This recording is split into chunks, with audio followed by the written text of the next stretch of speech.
നിങ്ങൾ അടിച്ചപ്പോൾ ഇതുവരെ കൊണ്ടോണ്ട് നിന്ന സ്ത്രീകൾ ഇപ്പൊ കൊള്ളുന്നില്ല. അല്ലെങ്കിൽ നിങ്ങൾ മിണ്ടുമ്പോൾ അയ്യോ ചേട്ടൻ വന്നു എന്ന് പറഞ്ഞിങ്ങനെ വിറച്ച് അയ്യോ പിള്ളേരോട് പറഞ്ഞിട്ട് അച്ഛൻ വന്നാൽ അങ്ങനത്തെ സ്ത്രീകളെ ഇപ്പൊ കാണാൻ കുറച്ച് പാടാണ്. അത് നിങ്ങളങ്ങ് സഹിച്ചേ പറ്റത്തുള്ളൂ, അല്ലേ? അല്ലെങ്കിൽ സഹിക്കണം. കാരണം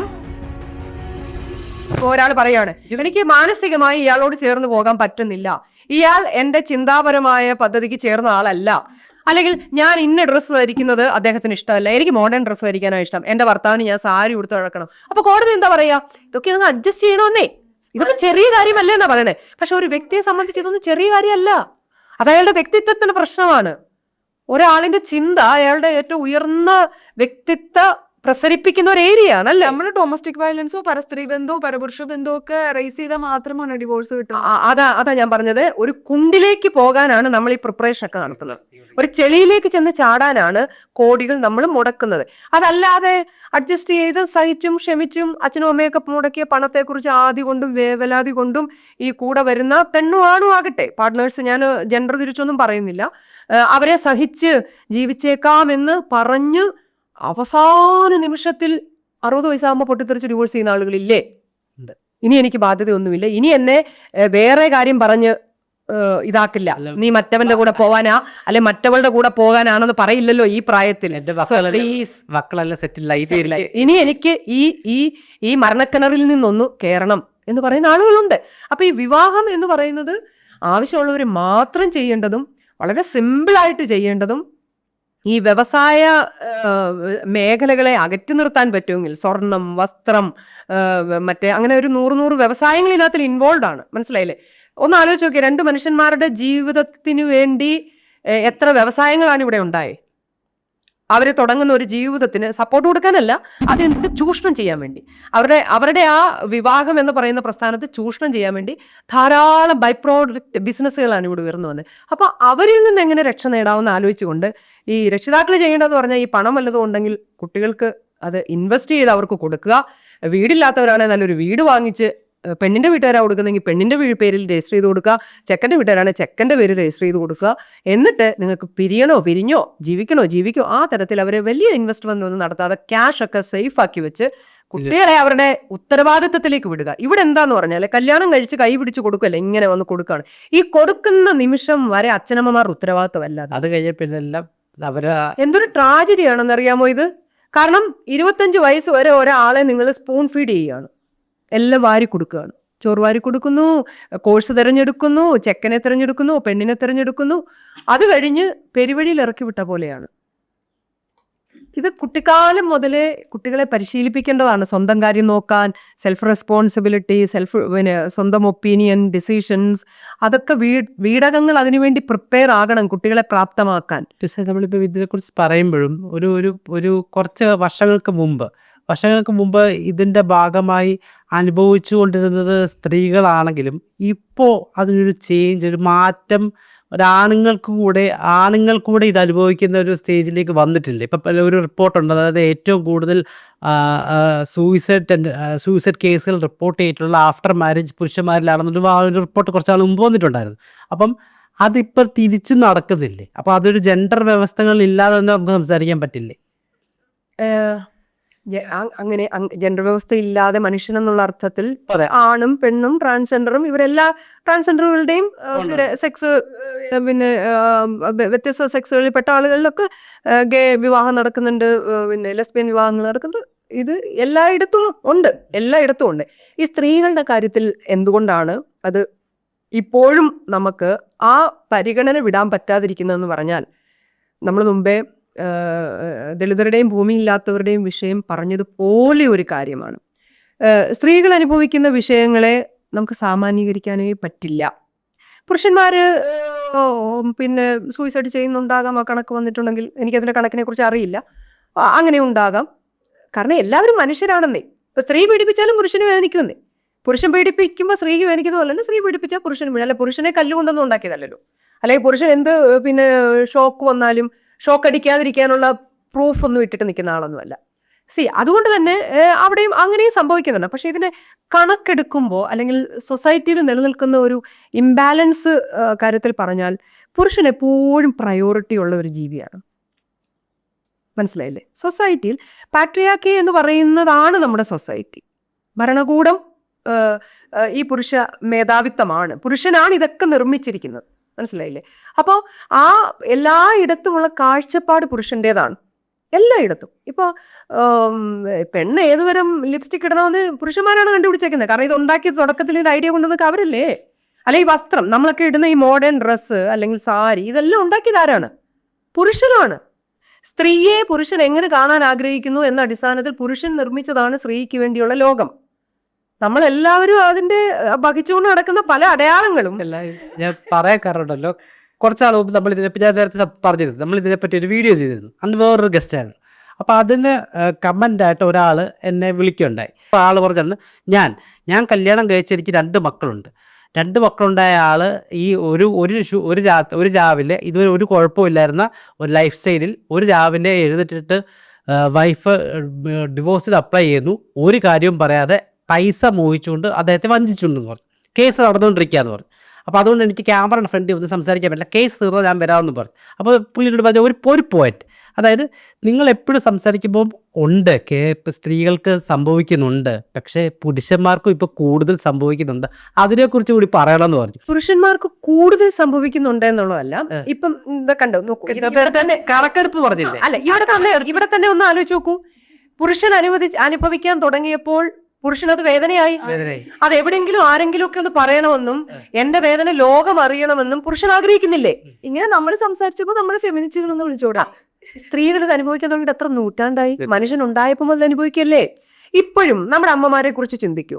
വീട്ടിൽ ആരാ ഭക്ഷണം വെക്കുന്നേ? എത്ര അച്ഛന്മാർ, നമ്മുടെയൊക്കെ തലമുറയിൽ എത്ര അച്ഛന്മാര് വീട്ടിൽ ഭക്ഷണം വെച്ചു? എത്ര അച്ഛന്മാര് കുട്ടികളുടെ അപ്പികോരി കുട്ടികളെ കുളിപ്പിച്ചു? ഇടയ്ക്കൊക്കെ ചെയ്ത് കാണും, പക്ഷെ റുട്ടീനായിട്ട് ഡെയിലി ചെയ്തത് നമ്മൾ ഇടയ്ക്കൊക്കെ ചെയ്തതൊക്കെ തന്നെ അത്യപൂർവ്വം ആൾക്കാരായിരിക്കും പണ്ട്. ഇന്നിപ്പോ കുറച്ച് ആളുകൾ, ചെറുപ്പക്കാരുടെ ഇടയിൽ നിന്ന് കുറച്ചധികം ആൺകുട്ടികൾ, കാരണം അവര് ഇൻഡിപെൻഡന്റ് ലൈഫ് നടത്തുന്നവരാകുന്നതുകൊണ്ടാണ്. ഇപ്പം കല്യാണം കഴിച്ചാൽ ഉടനെ ഒരു ഫ്ലാറ്റിലേക്ക് മാറുന്നു, അല്ലെങ്കിൽ ഇൻഡിപെൻഡന്റ് ജോലിപരമായിട്ട് അവർ വേറെ പോയിത്താ. അവിടെയാണ് ഈ മാറ്റം പ്രോഗ്രസീവ് ആകുന്നത്. അങ്ങനെയാണ് മാറുന്നത്. ഇപ്പൊ കൂട്ടുകുടുംബത്തിൽ കിടക്കുന്നവർ പറഞ്ഞാൽ ആണുങ്ങൾ അടുക്കള ഭാഗത്തേക്ക് തിരിഞ്ഞു നോക്കിയിരുന്നില്ലല്ലോ പണ്ട്. അടുക്കള എവിടെയാണെന്ന് അറിയാത്ത ആണുങ്ങളല്ലേ പൂമുഖത്തൊന്ന് ഇരുന്ന് വിളിക്കുകയല്ലേ, ഒരു ചായ, പേര് പോലില്ല, ഡി ചായ, ഡി പത്രം, ഡി ചെരുപ്പ്, അങ്ങനെയാണല്ലോ വിളിച്ചോണ്ടിരുന്നത്. അപ്പൊ അവിടെ നിന്നുള്ളൊരു വലിയ മാറ്റമാണ് ഈ പുരുഷന്മാര് സ്ത്രീകള് ഇപ്പൊ പറയുന്നത് ഞങ്ങൾ സഹായിക്കാറുണ്ടെന്നാണ്. അപ്പൊ എനിക്ക് അത്തരം ചെറുപ്പക്കാരായിട്ടുള്ള പുരുഷന്മാരോടും പറയാനുള്ളത്, നിങ്ങൾ സഹായിച്ചാൽ പോരാ, നിങ്ങൾ ചെയ്യണം. കാരണം ഇത് നിങ്ങളുടെയും കൂടി ലൈഫാണ്.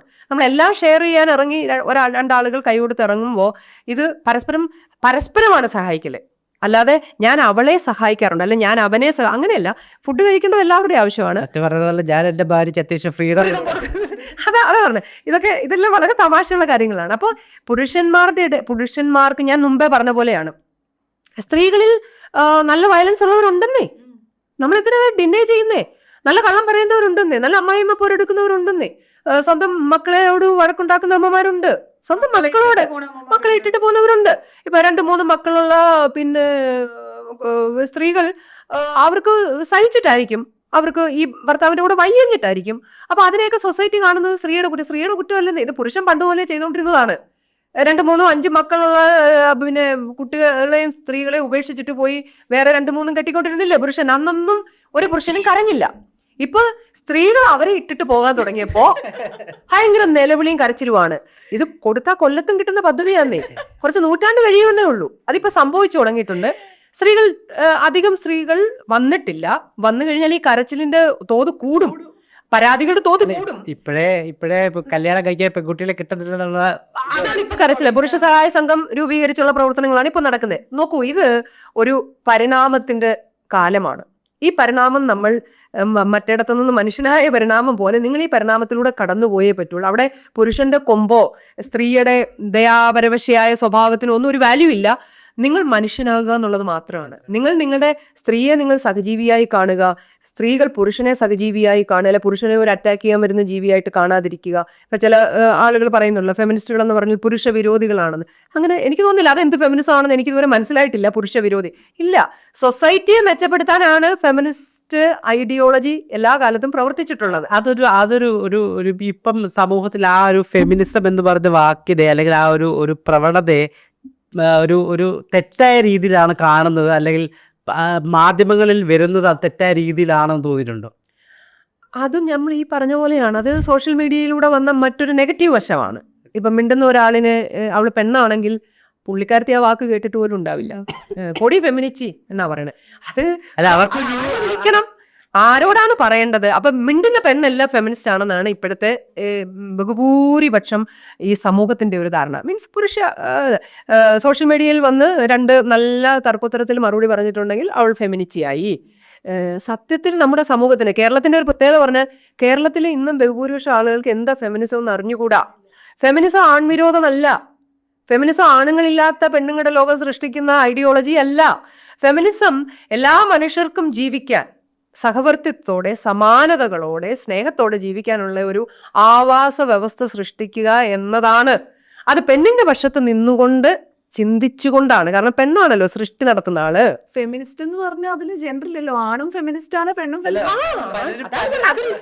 ഐഡിയോളജിയാണ്. പലരും പറഞ്ഞിട്ടുണ്ട്. അതായത് എൻ്റെ എനിക്കറിയാവുന്ന ഏറ്റവും വലിയ ഫെമിനിസ്റ്റ് എൻ്റെ അച്ഛനാണെന്ന് പറയുന്ന ഒത്തിരി ആൾക്കാരുണ്ട്.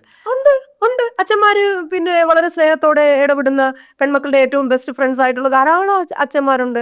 നമുക്കൊക്കെ അങ്ങനത്തെ അനുഭവങ്ങളുണ്ട്. അച്ഛന്മാർ ബെസ്റ്റ് ഫ്രണ്ട്സ് ആയിരിക്കുക, അല്ലെങ്കിൽ അച്ഛനോട് എല്ലാം പറയാതിരിക്കുക, അച്ഛനുമായി ചേർന്ന് യാത്ര പോകാനുള്ള കംഫർട്ടബിൾ. അങ്ങനെ ഞാൻ പറഞ്ഞില്ലേ, സൊസൈറ്റി എന്ന് പറയുന്നത് നമ്മൾ ഈ കാണുന്ന ഒരു കാഴ്ച മാത്രമല്ല, നിരവധി കാഴ്ചപ്പാടുകളും നിരവധി ജീവിതാനുഭവങ്ങളും കൂടെ ചേർന്ന് കിടക്കുന്ന ഒരു ഇടമാണ്. അത് ഒരാൾ ഒരറ്റത്ത് നിന്നിട്ട് ഒരു കല്ലെറിഞ്ഞെന്ന് വിചാരിച്ചിട്ട് അതിനൊന്നും ഒരു കോട്ടം വരില്ല. മാത്രമല്ല ഒരാൾ ഒരറ്റത്ത് നിന്നൊരു കാഴ്ച കണ്ടിട്ട് എന്തെങ്കിലും വിളിച്ചു കൂവിയെന്ന് വിചാരിച്ചിട്ട് അത് ആപ്തവാക്യം ആകുന്നുമില്ല, ലോകത്തിന്റെ അവസാനം ആകുന്നുമില്ല. ഇപ്പൊ ഈ പറഞ്ഞ പുരുഷന്മാര്, നമ്മൾ അവിടേക്ക് തിരിച്ചു പോയ പുരുഷന്മാർ പീഡനം അനുഭവിക്കുന്നുണ്ട് പല വീടുകളിലും. അതൊന്നും ഇല്ലാതൊന്നുമില്ല. ഞാൻ പറയുന്നത് അതൊരു സ്വാഭാവികതയാണെന്നാണ്. അസ്വാഭാവികതയാണ്. കാരണം നിങ്ങൾ അടിച്ചപ്പോൾ ഇതുവരെ കൊണ്ടോണ്ട് നിന്ന സ്ത്രീകൾ ഇപ്പൊ കൊള്ളുന്നില്ല.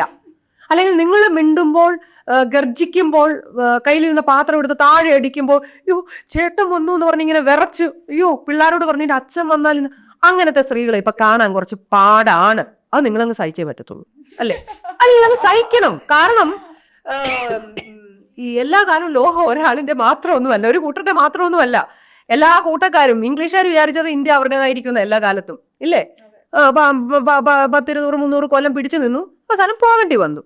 എന്നതുപോലെ ഈ പിടിച്ചു നിൽക്കുന്ന ഇത്തിളുകൾക്കായാലും വൻമരങ്ങൾക്കായാലും കടപുഴകി വീണേ പറ്റുള്ളൂ. അതിനാരെങ്കിലുമൊക്കെ വരും, എന്തെങ്കിലുമൊക്കെ ഇവിടെ സംഭവിക്കും. അതുപോലെയുള്ളൂ ഈ ആൺ പെൺ തിരിച്ചും മറിച്ചും ഒക്കെ ഉള്ള. പക്ഷെ അത് പറയുമ്പോഴും ഇന്നും തിരിച്ചു മിണ്ടാതെ അടിവാങ്ങിച്ച് ജീവിക്കുന്ന എത്രായിരം സ്ത്രീകളുണ്ട് ഇവിടെ നമ്മുടെ സമൂഹത്തിൽ.